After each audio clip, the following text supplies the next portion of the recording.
লেখালেখির সুবাদে বিভিন্ন সংবাদপত্র বা সাংবাদিকদের সঙ্গে আমার একটি যোগাযোগ তৈরি হয়েছে। কাজে আপনাদের সম্পর্কে আমার কোনো দূরত্বের সম্পর্ক নেই। আমি মনে করি রাষ্ট্র, দেশ, সমাজ, সংস্কৃতি এগিয়ে যাওয়ার ক্ষেত্রে আপনারা অত্যন্ত শক্তিশালী ভূমিকা পালন করতে পারেন।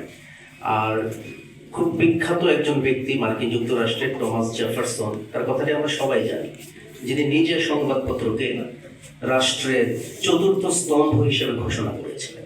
তিনটি স্তম্ভ সম্পর্কে আমরা সবাই জানি, যে নির্বাহী বা বিচার বিভাগ, আইন বিভাগ এবং শাসন বিভাগ, শাসন বা নির্বাহী বিভাগ, বিচার বিভাগ এবং আইন বিভাগ। এই যে রাষ্ট্রের তিনটি গুরুত্বপূর্ণ অঙ্গের পাশাপাশি জেফারসন চতুর্থ একটি স্তম্ভ হিসেবে সংবাদপত্রকে ঘোষণা করেছিলেন, এর একটি অসাধারণ গুরুত্ব উপলব্ধি করে, এবং সারা পৃথিবীতেই এটি প্রচলিত।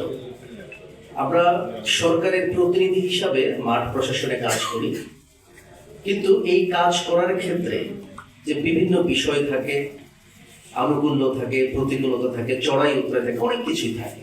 সেটি অতিক্রম করা তখনই সহজ হয় যখন আমরা একটি ঐক্যবদ্ধ দল হিসাবে কাজ করতে পারি। এবং এই দল হিসাবে কাজ করার ক্ষেত্রে সংবাদপত্র বা মিডিয়া গণমাধ্যম আমাদের জন্য একটি অত্যন্ত সহায়ক ভূমিকা পালন করে। এই কারণে যে তাদের মাধ্যমে আমরা বিভিন্ন অসঙ্গতি, ত্রুটি এবং সীমাবদ্ধতা সম্পর্কে জানতে পারি।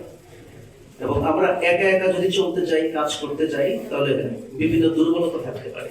কিন্তু যখন সবাইকে নিয়ে আমরা পথ চলব, তখন কারো না কারো চোখে সেই দুর্বলতাটি ধরা পড়বে, এবং সংবাদপত্র সেই গুরুত্বপূর্ণ ভূমিকাটি পালন করে। আমি ইতিপূর্বে যে সংবাদপত্রের খুব বলিষ্ঠ সমর্থন পেয়েছি, এবং এখনো তাদের সঙ্গে আমার যোগাযোগ আছে, এবং আমার নতুন পদায়নের পর বাংলাদেশের বিভিন্ন প্রান্ত থেকে অনেক সাংবাদিক আমাকে অভিনন্দন এবং শুভেচ্ছা জ্ঞাপন করেছেন। আমিও তাদেরকে আমন্ত্রণ জানিয়েছি এখানে আসার জন্য।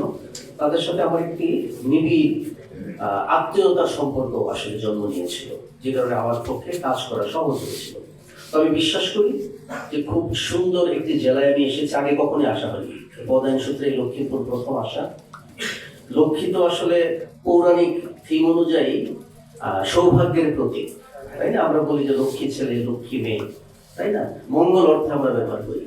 আর পুর মানে নগর বা নগরী, অর্থাৎ আমরা বলতে পারি একটি সৌভাগ্যের নগর বা সৌভাগ্যের নগরী, একটি সমৃদ্ধ নগর বা সমৃদ্ধ নগরী। আমরা আক্ষরিক অর্থে লক্ষ্মীপুর অত্যন্ত সমৃদ্ধিশালী এবং ঐশ্বর্যমণ্ডিত নগরে রূপান্তরিত করতে চাই। এই দায়িত্ব এবং পরিকল্পনা নিয়ে আমি এসেছি, এবং আমি বিশ্বাস করি এটি বাস্তবায়নের ক্ষেত্রে আপনাদের শক্তিশালী ভূমিকা আমাকে সাহায্য করবে, এবং এই স্বপ্ন বাস্তবায়নে আমাকে যথোচিত সমর্থন দেবে। আপাতত এই কথাটুকু বলে আপনাদের সবার সমর্থন আমি প্রত্যাশা করছি।